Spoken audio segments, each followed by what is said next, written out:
begin in this first section with the origins of Arthur Pendragon. The whole story is a story about one man coming to grips with his own origins. Who was he? Where did he come from? And how does a man that has come from these rather shady circumstances do anything great in the world, or found anything great in the world? The work of Arthur, the work of the death of Arthur, is a highly symbolic, highly charged piece of work. It's filled with all sorts of symbols and images and what are called archetypes in literature. The archetype is itself an image that is a constant image throughout humanity that speaks to a fundamental element of human experience. It's a term coined in the 19th century by Carl Jung. But in this story, we see a story loaded with archetypical imagery. So we want to look in the course of the story at, first off, number symbolism and at color symbolism and at symbolism of predominant images throughout the work, and also at the origins of things and how the origins of things color or change or alter the way that things develop. Always keeping in mind the fact that this entire work is itself a very large piece of symbolism, a very large piece of symbolic artwork. Arthur's original circumstances, where he comes from, are themselves rather foggy, rather dodgy, as you'd say. His father, Uther Pendragon, has a hankering for another man's wife, for Igraine, and consequently he gets Merlin to help him get Igraine with child, and does so after even making war on the husband of Igraine. And notice that the duality imagery that occurs in this first section is repeated over and over again. Uther makes war on the Duke of Tintagel in one tower, and Uther makes love to the wife of Tintagel in another. These two towers of Tintagel and Terabeel are themselves an image of duality. That same duality comes up with the fact that you have death in the killing of the Duke of Tintagel and birth in the conception of Arthur, simultaneous, so that death and birth are intimately wed with one another. The same duality comes up over and over again in the work, where you have the image, for instance, of red and white dragons fighting each other, or you have the image of Arthur later and his association with his best knight, Lancelot. In this section, Uther Pendragon is somebody who is eager to impose his own will on the world. And at one point, Merlin even says, you will get your will. It will be contrary to nature, or contrary to the will of God, but you will get your will with Igraine. Notice there that this image of duality is also brought up. God's will, or the will of nature, and man's will, and which one is dominant. So that there's this constant duality that exists throughout this section. Try to keep your eyes open for that and see how many different images of duality you can come up with. Another major thing to be aware of is dragon imagery throughout the work. Notice I brought up before the idea of hero versus dragon. And sort of what the author is asking here is whether or not somebody with dragon tendencies or dragon blood in him can also be heroic. Arthur, the king, emerges from Uther, his father, who imposes his will on the world and who gets wife with Igraine in a rather bad circumstance. Uther, his last name is Pendragon, part dragon. So Arthur, from his very conception, is part dragon, and he has in him this almost conquering, devouring nature from the very start. And one of Arthur's major failings, as we find out, is with the womenfolk. Early on then, when Uther is conceiving Arthur and gives birth to Arthur, notice that Uther himself abandons his child, allows his child to be raised by somebody else. And so Arthur doesn't know his origins. He ends up being a man who is unclear of where he's come from and has only a slight vision of where he's going. So it's as though his beginning and his end are dovetailed here in darkness and darkness. Uther then allows Arthur, his son, to be raised by somebody else and just lets him go. He himself being overly concerned with the woman, but not overly concerned with the child, the issue of that union. Once Arthur is born, then he's sent off to be raised by Sir Ector and his son, Sir Kai. And Sir Kai becomes the brother of Arthur.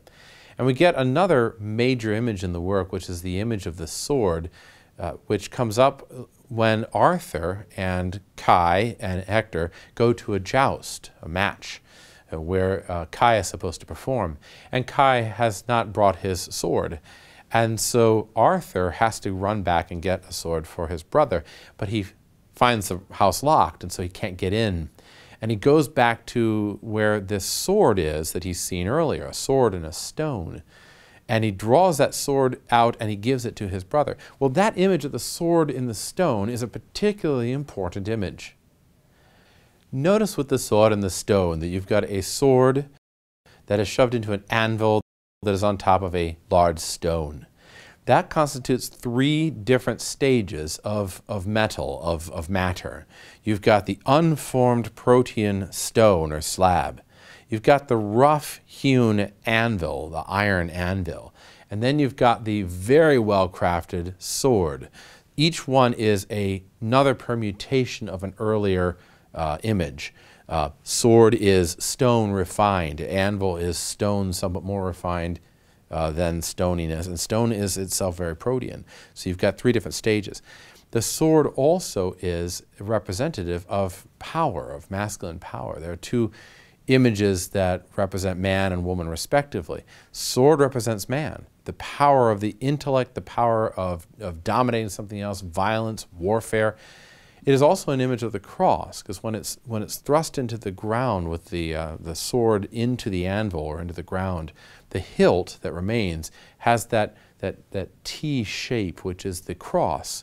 So it bears a strong resemblance to the whole of the Christian mythos. The image that represents woman is the Grail cup, or the drinking cup. And so we've got the Grail cup representing woman and the sword representing man. In this case, there is an inscription that says, only the King of England can draw the sword from the stone. What does that mean, to draw the sword from the stone? What does it mean to extract something beautiful from something rough? How can we bring anything of greatness and refinement out of that rough-hewn human nature? It's very much a repetition, if you will, of that question of how do you do anything great when you have dragon blood in you? Or how do you accomplish anything great when you have such strange origins as Uther has given to Arthur?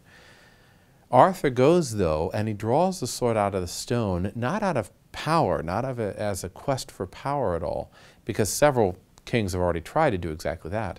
He goes and draws the sword out of the stone primarily in order to help his brother. It's a selfless, very honorable, very magnanimous attitude that young Arthur has.